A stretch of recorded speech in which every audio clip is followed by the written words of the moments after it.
Asia কাপের আগে শারজায় ত্রিদেশীয় টি-20 সিরিজ খেলবে পাকিস্তান, আফগানিস্তান এবং সংযুক্ত আরব আমিরাত। গ্রুপ পর্বে প্রতিটি দল একে অপরের সাথে দুবার করে খেলবে। পয়েন্ট টেবিলের শীর্ষ দুই দল ফাইনাল খেলবে। প্রতিটি ম্যাচ বাংলাদেশ সময় রাত 9টায় শুরু হবে। এফটিপিতে এই উইন্ডোতে আফগানিস্তানের 3 ম্যাচের টি-20 সিরিজ খেলার জন্য পাকিস্তান যাওয়ার কথা ছিল। কিছুদিন পূর্বে পিসিবি আফগানিস্তান সফরের পরিবর্তে ত্রিদেশীয় সিরিজের প্রস্তাব দেয় বাকি দুই বোর্ডকে। যেহেতু ত্রিদেশীয় সিরিজের পরপরই এশিয়া কাপ আমিরাতেই অনুষ্ঠিত হবে, সেহেতু আমিরাত বোর্ড এবং আফগানিস্তান বোর্ড সেই প্রস্তাবে রাজি হয়ে যায়।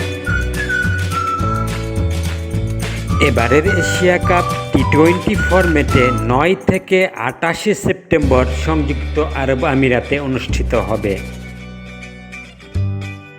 এশিয়া কাপের প্রস্তুতিতে এই ত্রিদেশীয় সিরিজটি দারুণ ভূমিকা পালন করবে, যেহেতু এই 3 দেশকেই একে অপরের সাথে এশিয়া কাপে খেলতে হবে। পাকিস্তান এবং আফগানিস্তান টি-20তে মুখোমুখি হয়েছে 7 বার। পাকিস্তান জিতেছে 4টি ম্যাচ, পক্ষান্তরে আফগানিস্তান জিতেছে 3টি ম্যাচ। পাকিস্তান আরব আমিরাতের সাথে টি-20 খেলেছে একবার। 2016 এশিয়া কাপে পাকিস্তান সেই ম্যাচে জয়লাভ করে।